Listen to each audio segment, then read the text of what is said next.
Sa likod ng bawat electric bill ay may kwento ng isang pamilyang nagsisikap.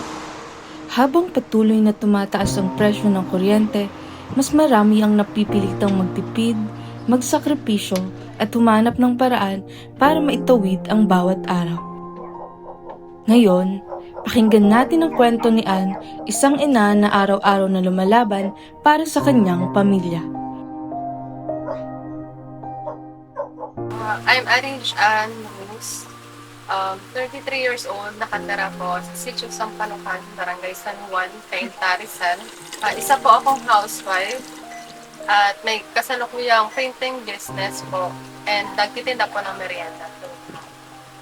Since nakatira po ako sa bahay ng aking parents po, naghahati-hati po kaming magkakapatid at ng aking father po sa aming monthly bills.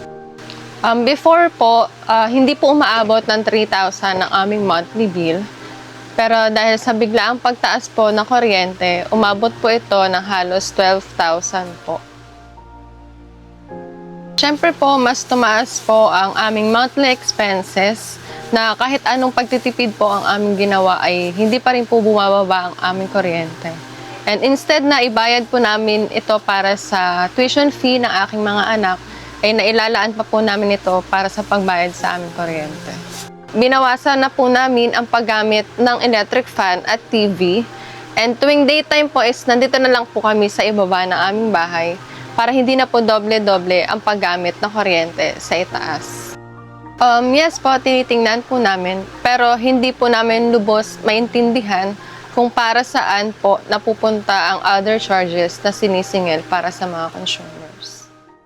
Sa aking palagay, hindi ito patas dahil hindi tumutugma ang aming aktual na konsumo at iba pang mga charges na dinadagdag nila sa aming bill. Bilang magulang, ilalaan ko ang matitipid sa aming electric bill para sa pangangailangan ng aking pamilya tulad ng pagkain, edukasyon ng aking mga anak at ipon para sa mga biglaang gastusin.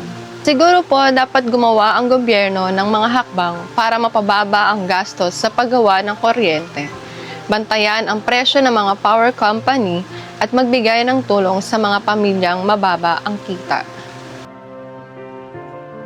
Hindi lang ito kwento tungkol sa isang mataas na electric bill.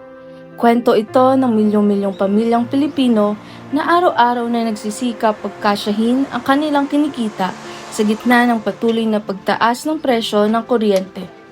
Sa bawat pisong matitipid sa kuryente, may pagkain na maihahain, may batang makakapag-aral at may pamilyang mas magkakaroon ng pag-asa. Dahil ang murang kuryente ay hindi lamang usapin ng enerhiya, ito ay usapin ng mas magandang kinabukasan para sa bawat Pilipino.